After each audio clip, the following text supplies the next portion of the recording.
सभी का डाउटनेट की इंग्लिश क्लास में। और हमारा आज का जो लेक्चर है ये है इन्विटेशन पर लेक्चर नंबर 1। अब इन्विटेशन जो होता है काफी इजी टॉपिक है, बहुत इजीली आपको समझ में आ जाएगा। तो आज उसका इंट्रोडक्शन होगा, साथ ही साथ आज की क्लास में इन्विटेशन का मैं आपको फॉर्मेट बताऊंगी। क्या बताऊंगी? फॉर्मेट बताऊंगी कि क्या फॉर्मेट हमें फॉलो करना होता है। ठीक है, मार्किंग स्कीम भी देखेंगे हम कि आखिरकार लगभग कितने मार्क्स तक का आता है। देखो हर जगह ना अलग अलग मार्किंग स्कीम होती है, तो हमें एक जो मैं मार्किंग स्कीम लेकर आई हूं उससे एक आइडिया लग जाएगा। ठीक है, कहीं 3 नंबर का आता है, कहीं 5 नंबर का आता है। सो कंफ्यूज मत होना कि नहीं हमारे यहाँ तो 3 नंबर का आता है, हमारे यहाँ तो 5 नंबर का आता है। केवल वो एक आइडिया लेने के लिए कि किस चीज को कितने मार्क्स दिए जाते हैं। ठीक है, किन किन चीजों का ध्यान रखना है, थोड़े से टिप्स भी मैं आपको बताऊंगी। इन्विटेशन के अंदर कितने टाइप्स होते हैं, जैसे फॉर्मल और इनफॉर्मल तरीका भी होता है। फिर किसी को अगर हमने इन्विटेशन भेजा है तो वहां से अगर रिप्लाई आ रहा है तो वो रिप्लाई कैसे लिखना है। मतलब मान लो आपको कोई इन्विटेशन आया, आपको उसको इन्विटेशन का रिप्लाई करना है। अब आप अगर वो पॉजिटिवली कर रहे हैं कि भाई हाँ मैं आपके इसमें आऊंगा, अगर आप नेगेटिवली कर रहे हैं कि भाई नहीं मैं नहीं आ पाऊंगा, उन्हें हम किस तरीके से लिखते हैं। दो जो फॉर्मेट होते हैं फॉर्मल और इनफॉर्मल, तो फॉर्मल के अंदर कैसे इन्विटेशन लिखा जाता है, इनफॉर्मल के अंदर कैसे इन्विटेशन लिखा जाता है, ये सभी चीजें हम क्लासेस में आगे आने वाली क्लासेस में भी देखेंगे। और आज की क्लास फॉर्मल इन्विटेशन पर होगी। किसके ऊपर होगी आज की क्लास बेटा? फॉर्मल इन्विटेशन पर। अब इन्विटेशन होता क्या है? आपके घर में अक्सर शादी के कार्ड वगैरह आते हैं, केवल शादी के ही नहीं और बहुत सारे कार्ड्स आते होंगे। जैसे किसी की दुकान का इनॉग्रेशन है उसका, किसी की बर्थडे पार्टी है उसका, किसी को बेटा हुआ है उसका, कई सारी चीजों के होते हैं, है ना। तो आजकल सभी लोग इन्विटेशन भेजने के लिए क्या करते हैं? कार्ड्स छपवाते हैं। सो वो जो कार्ड वाला फॉर्म होता है वो फॉर्मल इन्विटेशन में आता है। इन्विटेशन को हिंदी में क्या बोलते हैं? इन्विटेशन जो होता है उसको हिंदी में बोला जाता है निमंत्रण। क्या बोला जाता है? निमंत्रण पत्र। ठीक है, हम किसी को बुला रहे हैं कि भाई हमारे घर पे ये फंक्शन है, हमारी फैमिली में ये फंक्शन है और आपको आना है। क्लियर हो गई ये बात? चलिए शुरू करते हैं। सबसे पहले देख लेते हैं इन्विटेशन राइटिंग है क्या। Invitation writing is a type of short answer in which students are asked to draft an invitation which may be formal card or informal letter। अब जो इन्विटेशन राइटिंग होती है वो एक तरीके का शॉर्ट आंसर होता है जिसके अंदर बच्चों को क्या कहा जाता है कि भाई तुम्हें ना एक निमंत्रण तैयार करना है, ड्राफ्ट करना है, बनाना है।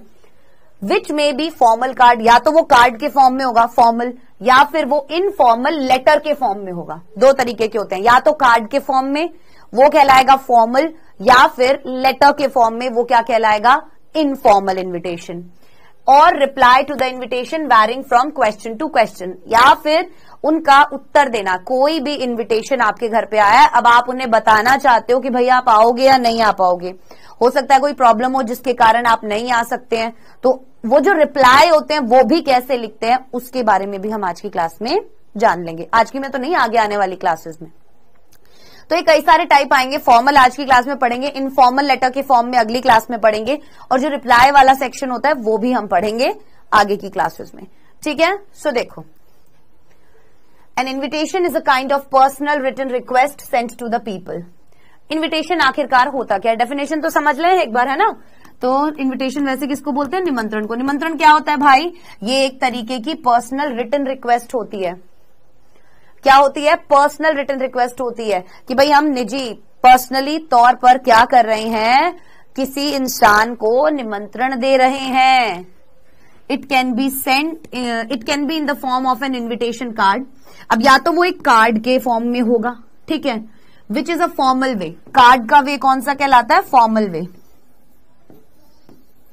जब आप कार्ड छपवा रहे हो उस इन्विटेशन का वो फॉर्मल कहलाएगा। और a letter which is an informal way, या फिर आप एक लेटर लिख रहे हो, एक पत्र लिखकर किसी को पर्सनली बुला रहे हो, तो वो इनफॉर्मल वे कहलाएगा।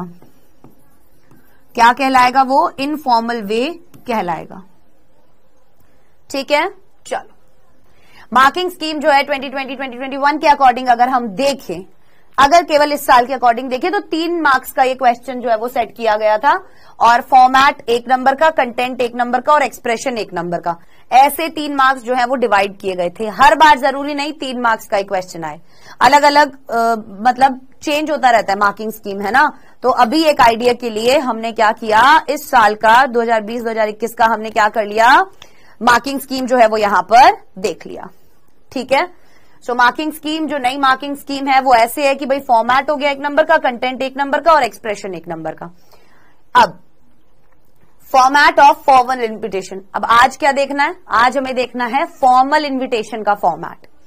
फॉर्मेट बहुत इंपॉर्टेंट होता है, फॉर्मेट गलत कर दोगे ना तो सारे इन्विटेशन पे कांटा लग जाएगा, कोई मजा नहीं आएगा, ठीक है। इसलिए कौन सी चीज कैपिटल्स में लिखनी है, कौन सी चीज पहले लिखनी है, कौन सी चीज बाद में लिखनी है, राइट और लेफ्ट में क्या क्या लिखना है, क्या क्या चीजें इन्विटेशन में होनी ही होनी चाहिए, जैसे टाइम, डेट, वेन्यू, ऐसे बहुत सारी चीजों का हमें ध्यान रखना है। काफी आसान क्वेश्चन होता है, बहुत इजीली मार्क्स मिल सकते हैं, इसलिए कोशिश करना हमेशा कि मतलब कि ना ध्यान से फॉर्मेट वगैरह सब कुछ याद रख पाओ, सो दैट इजीली आप क्या कर पाओ, ऐसे क्वेश्चंस में मार्क्स ना गवाओ। जहां से आसानी से मार्क्स मिल सकते हैं उन टॉपिक्स को बहुत स्ट्रांगली प्रिपेयर करना है, ताकि आप क्या कर सको, आप बहुत अच्छे मार्क्स इंग्लिश के अंदर स्कोर कर सको।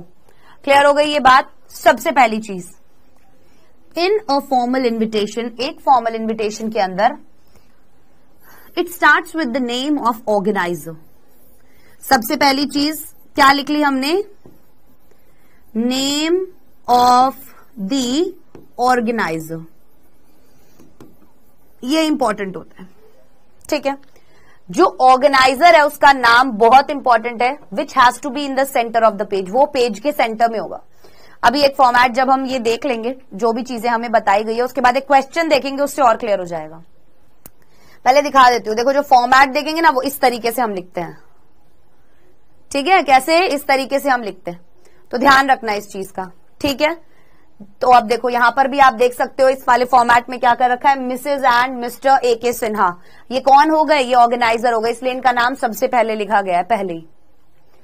अब देखो it starts with the name of the organiser, कैसे शुरू होगा, जो भी ऑर्गेनाइज कर रहा है, मतलब कि वो वाला जो फंक्शन है वो कौन ऑर्गेनाइज कर रहा है, किसने रखा है वो फंक्शन, वो इंपॉर्टेंट है, और उसका नाम जो है वो सबसे ऊपर होगा शुरुआत में ही, जो कि सेंटर में होना चाहिए पेज के। अब ऐसे नहीं है कि ये आपने एक इन्विटेशन लिखा और आपने उसका नाम यहां लिख दिया, नहीं, ऐसा आपको नहीं करना है। आपको क्या करना है, उसका नाम बिल्कुल सेंटर में लिखना है, पेज के दोनों साइड इक्वल स्पेस आपको छोड़नी है, ठीक है।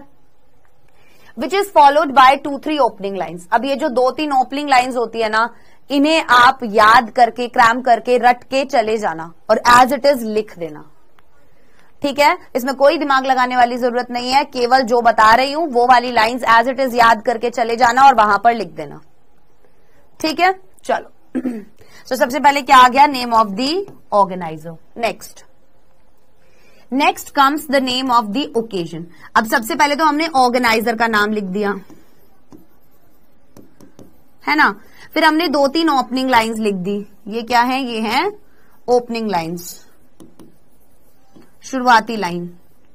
उसके बाद इन्होंने बोला कि ओकेजन किस चीज का है, मतलब कि बर्थडे पार्टी है, शादी है, दुकान का मुहूर्त है, घर का मुहूर्त है, और कोई भी चीज हो सकती है, आपको बेटा हुआ है, बेटी हुई है, आपकी शादी का रिसेप्शन है, अरे बहुत सारी चीजें होती है जिनके निमंत्रण पत्र होते हैं, ठीक है। आपको एनुअल डे पर बुलाया जा रहा है या आप बुलाना चाहते हैं, मान लो आपको विराट कोहली को अपने स्पोर्ट्स एनुअल डे पर बुलाना है, तो आप किस तरीके से उन्हें इन्विटेशन भेजोगे, समझ रहे हो।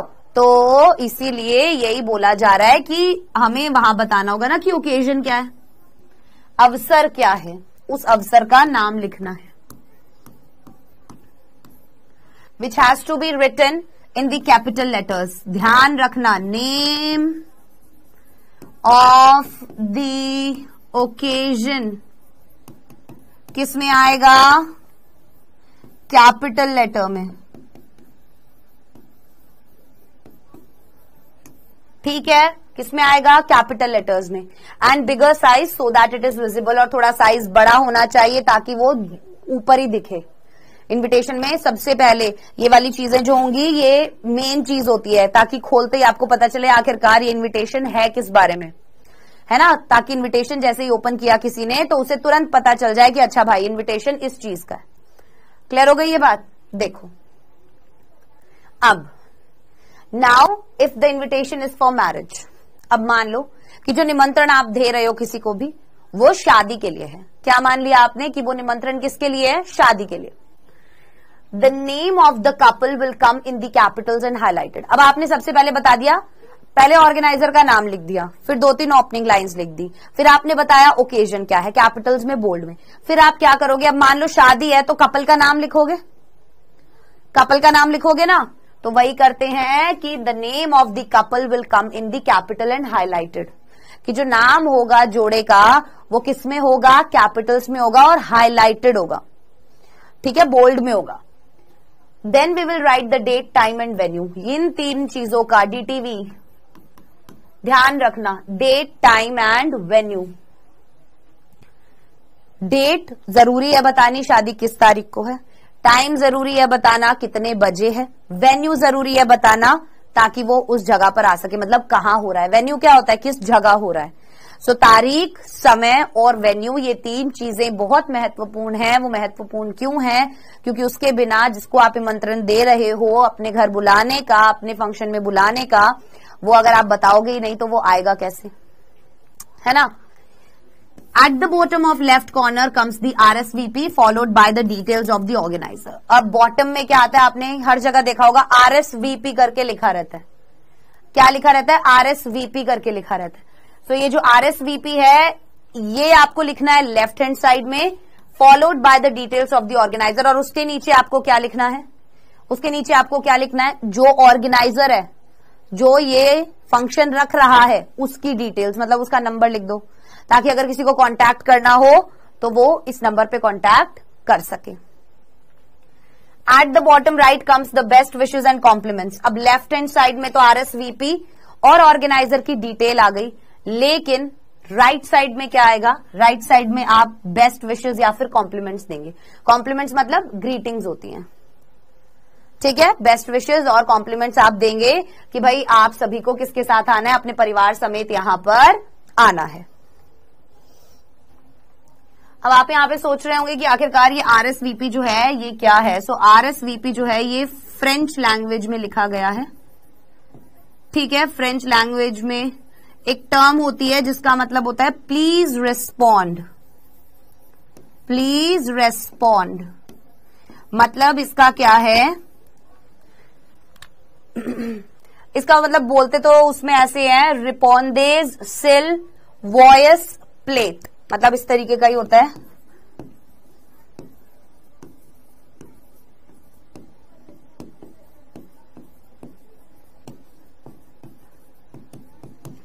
ठीक है, RSVP इसका मतलब क्या होता है, प्लीज रिस्पॉन्ड। प्लीज रिस्पॉन्ड का मतलब क्या है, ये फ्रेंच लैंग्वेज में होता है जो अभी तक चलता है, और इसका मतलब होता है कि प्लीज अगर आप आ रहे हैं, जो हमने आपको निमंत्रण दिया है, या आप नहीं आ रहे हैं तो आप जो ऑर्गेनाइजर है उसको इसके बारे में बता दे, ताकि जो तैयारियां की जा रही हैं जिस भी ओकेजन की हैं वो और बेहतर ढंग से हो सके। क्या हो सके, वो तैयारियां और बेहतर ढंग से की जा सके, ठीक है। चलो ये समझ में आ गया, लेफ्ट कॉर्नर में राइट कॉर्नर में क्या लिखना है। अब मान लो कि ये शादी वाला ही हमने देख लिया, ठीक है, और एक इनविटेशन हमें लिखना है शादी के ऊपर ही, तो वो किस तरीके से लिखेंगे। सबसे पहले हमने Mrs and Mr AK Sinha, organiser कौन है, अब लड़का लड़की के माता पिता का ही नाम लिखेंगे। अब मान लो मेरी शादी है तो यहां पर मेरे मम्मी पापा का नाम लिखा जाएगा, अगर लड़के वालों की तरफ से जा रहा है तो लड़के वाले के मम्मी पापा का नाम लिखा जाएगा। आई बात समझ में। अब मेरी शादी है तो मेरी तरफ से कार्ड जा रहा है, मेरे घर से कार्ड जा रहा है, तो मेरा नाम ऊपर रखा जाएगा। और अगर लड़के की शादी है घर में, मतलब जिसकी शादी है ना, उसका नाम ऊपर रखा जाएगा और दूसरे इंसान का नाम नीचे रखा जाएगा। ये बात ध्यान रखना। Mrs and Mr AK Sinha, ये कौन हो गए, नेम ऑफ द ऑर्गेनाइजर, ठीक है, ये कौन हो गए, ऑर्गेनाइजर्स। मैंने बोला था 2-3 लाइंस ओपनिंग लाइन होती है, ये तीनों क्या हो गई, 2-3 ओपनिंग लाइन्स। क्या लिखा, एज इट इज याद कर लो। Request the pleasure of your benign presence on the auspicious occasion of, request the pleasure of your benign presence on the auspicious occasion of the. Request कर रहे हैं किसका, pleasure of your benign present. Benign मतलब क्या होता है? सौम्य। तो कह रहे हैं हम चाहते हैं कि भाई आप अपनी सौम्य उपस्थिति इस पवित्र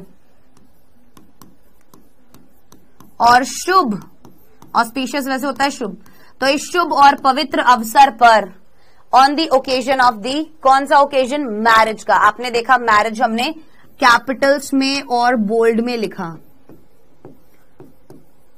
ओकेजन जो है वो किस में लिखा है? कैपिटल में, बोल्ड में, ताकि बड़ा बड़ा पहले ही दिख जाए। किसकी शादी है? ऑफ देयर सन, ये छोटा लिखना है, इतना ही बड़ा मत लिख देना। मैरिज बड़ा लिखना है, ऑफ देयर सन छोटा लिखना है। जो सन है उसका नाम पहले लिखा जाएगा, जैसे अभिमन्यु। किसके साथ? विद प्रियंका। किसके साथ है? अभिमन्यु की शादी किसके साथ है? प्रियंका के साथ है। ठीक है, ये चीज यहां तक की समझ में आई। सब कुछ सेंटर में चल रहा है अभी तक, राइट लेफ्ट कॉर्नर में कुछ नहीं आया। क्या चल रहा है? सब कुछ सेंटर में चल रहा है। उसके बाद ये वाली जो डिटेल्स होती हैं, प्रियंका किसकी बेटी है वो भी बताना पड़ेगा। किसकी बेटी है? Daughter of, DO, daughter of Mrs and Mr SK Kumar, Hyderabad. किसकी बेटी है? Daughter of Mrs and Mr SK Kumar. यहां पर ऑर्गेनाइजर का नाम, यहां पर ये जो लड़की है इसके माता पिता का नाम, क्योंकि यहां पर अभी हम शादी का इन्विटेशन कैसा होता है उसका एग्जाम्पल देख रहे हैं, इसलिए। अगर किसी और चीज का होता तो हम वो बाद में देखते कि भाई वहां पे ऐड करना है या नहीं करना है। ठीक है, अभी शादी का समझ लो। ऑन कहां पर? On 25 April 2020। On preposition use करना, एट 25 अप्रैल नहीं। डेट का फॉर्मेट यही होना चाहिए, DDMMYY, DDMMYY, डेट, मंथ और ईयर। करोगे फॉलो? डेट का फॉर्मेट DDMMYY, यहां लिख देती हूं DDMMYY। 25th 10 2020, 25th 12 2020 ऐसे मत लिखना। 25th अप्रैल 2020 ऐसे, जो आप मंथ का नाम लिखोगे कंप्लीट लिखोगे। आ गई बात समझ में? सबसे पहले हमने डेट बताया, फिर हम वेन्यू बताएंगे। कहां पर? एट, यहां पर आएगा ऑन प्रेपोजिशन, यहां पर आएगा एट प्रेपोजिशन, क्योंकि यहां हम क्या बता रहे हैं? डेट बता रहे हैं, कैलेंडर की डेट बता रहे हैं, इसीलिए ऑन प्रेपोजिशन आ रहा है। यहां पर हम एक छोटी जगह की बात कर रहे हैं। छोटी जगह मतलब अगर हम किसी बड़ी जगह की बात करें, जैसे इन दिल्ली, इन गुड़गांव, तो वहां पर हम इन प्रेपोजिशन यूज करते हैं। लेकिन अगर कोई छोटी जगह है, जैसे एट कॉफी शॉप, ठीक है, एट बस स्टॉप, वहां पर हम एट प्रेपोजिशन यूज करते हैं। So for bigger places we use in preposition and for smaller places we use at preposition. अब यहां पर हमने ऑन यूज किया क्योंकि कैलेंडर की डेट बताई हुई थी। जब टाइम बताएंगे तो हम ऑन प्रेपोजिशन यूज करेंगे। ये वाली चीजें याद रखना, गलत मत करना। ऑन, एट, कहीं आप बता दो Faridabad on 9 PM, at 9 PM, okay. At hotel grand mall, ये क्या हो गया? ये वेन्यू हो गया। ये क्या हो गई? ये डेट हो गई। और ये क्या हो गया? ये टाइम हो गया। डेट, टाइम और वेन्यू आपने इस तरीके से बांट दिया। अब हमने बोला था कि लेफ्ट कॉर्नर में क्या लिखना है? RSVP और ऑर्गेनाइजर की डिटेल लिखनी है। RSVP क्या होता है? प्लीज रेस्पॉन्ड, है ना। RSVP लिखा और हमने उनका एड्रेस और डेट डाल दिया। ऑर्गेनाइजर की डिटेल्स में ऑर्गेनाइजर का एड्रेस और क्या डालते हैं? Mobile number. ऑर्गेनाइजर का एड्रेस और ऑर्गेनाइजर का मोबाइल नंबर लिखना है वहां पर। With best compliments all relatives and friends, ठीक है, सभी रिश्तेदारों और दोस्तों की तरफ से। क्लियर हो गई ये बात? यहां तक कोई दिक्कत?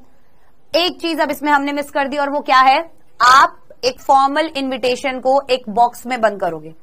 क्या करोगे आप? एक फॉर्मल इनविटेशन को एक बॉक्स में बंद करना सबसे ज्यादा इंपॉर्टेंट है, भूल मत जाना, ठीक है।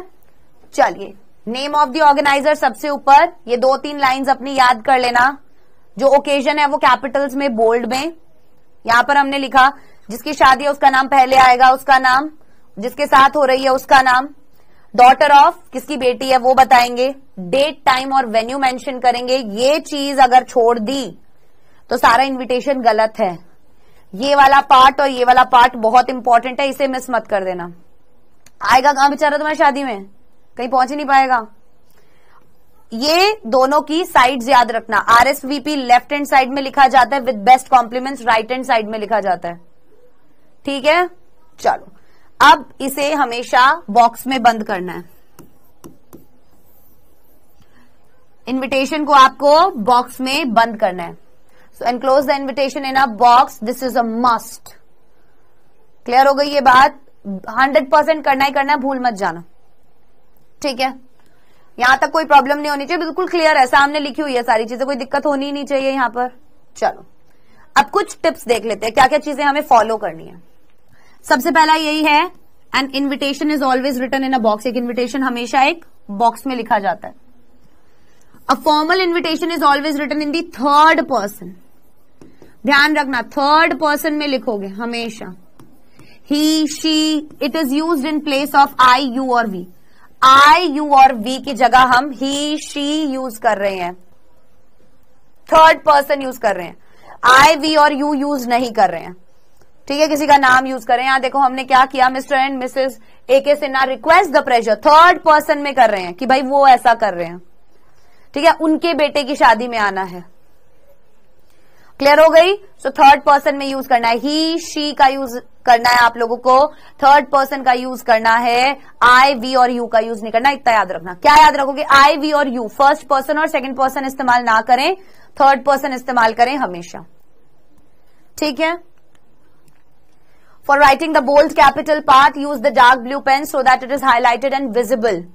जो हाईलाइट वाला पार्ट है, जैसे लड़का लड़की का नाम, ओकेजन का नाम, डेट वाला पार्ट, उस डेट वाले पार्ट को तो चलो छोड़ दो, लेकिन ओकेजन जो है और जो लड़का लड़की का नाम है ये बहुत मेन होते हैं, तो इनको कैपिटल्स में बोल्ड में बड़ा बड़ा लिख के आना। बहुत बड़ा भी मत लिख देना, ठीक है, डिसेंट बड़ा होना चाहिए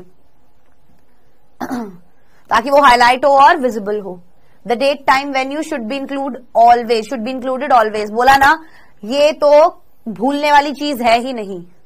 डेट टाइम और वेन्यू 100% होना चाहिए, otherwise there are chances of losing marks. वहां पर आपके चांसेस बढ़ जाते हैं मार्क्स कटने के। If any VIP is invited, अगर मान लो आपने शादी में कोई वीआईपी इन्वाइट किया है, ठीक है, कोई मंत्री वंत्री आ रहा है आपकी शादी में, कोई गायक आ रहा है, कोई एक्टर आ रहा है, कोई एक्ट्रेस आ रही है, कोई और स्पोर्ट्स पर्सन आ रहा है, ठीक है, तो वो भी चीज आप ऐड करोगे। His name should be mentioned in the invitation, उसका नाम इन्विटेशन के अंदर होना चाहिए चीफ गेस्ट करके। You can use the first 4 lines in every formal invitation question related to marriage, birthday, party. जो पहली 4 लाइन्स थी यहां जो हमने लिखी हुई है, ये वाली लाइन्स, ये 3, हर एक, मान लो कोई भी मैरिज है, कोई भी बर्थडे है, कोई भी पार्टी है, कुछ भी चीज है, वहां पर आप ये वाली 3 लाइन्स याद कर लो, एज इट इज लिख कर आ जाना। क्या? Request the pleasure of your benign presence on the auspicious occasion of. Spellings अच्छे से याद कर लो। अगर शुरुआत में ही बेनिन की, प्रेजेंस की, ऑस्पिशियस की, ओकेजन की स्पेलिंग गलत लिख दी, मार्क्स वहीं कट जाएंगे। क्लियर हो गई ये बात? यहां तक कोई प्रॉब्लम नहीं होनी चाहिए। अब क्वेश्चंस दूंगी होमवर्क में करने के लिए, जरूर कीजिएगा, ठीक है। चलो सो यहां तक मैं आशा करती हूं कि आपकी ये चीज जो है वो क्लियर हो गई होगी। तो चलिए, आज की क्लास में हमने फॉर्मल इनविटेशन को देखा, ठीक है, शादी के ऊपर हमने एक इनविटेशन लिखकर देखा। आगे आने वाली क्लासेस में और भी टाइप के इनविटेशन और रिप्लाई जो है वो हम पढ़ेंगे। अब बारी है क्विज की। क्विज का पहला क्वेश्चन आपके सामने ये रहा, मीनिंग ऑफ आरएसवीपी। आरएसवीपी का मतलब क्या होता है? Please respond, please do not respond, do come और नन।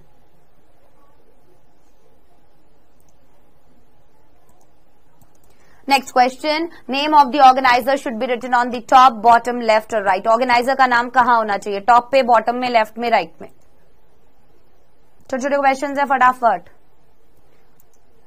चलिए, क्वेश्चन नंबर 1, प्लीज रेस्पॉन्ड। क्या होगा क्वेश्चन नंबर 1 का आंसर? Please respond.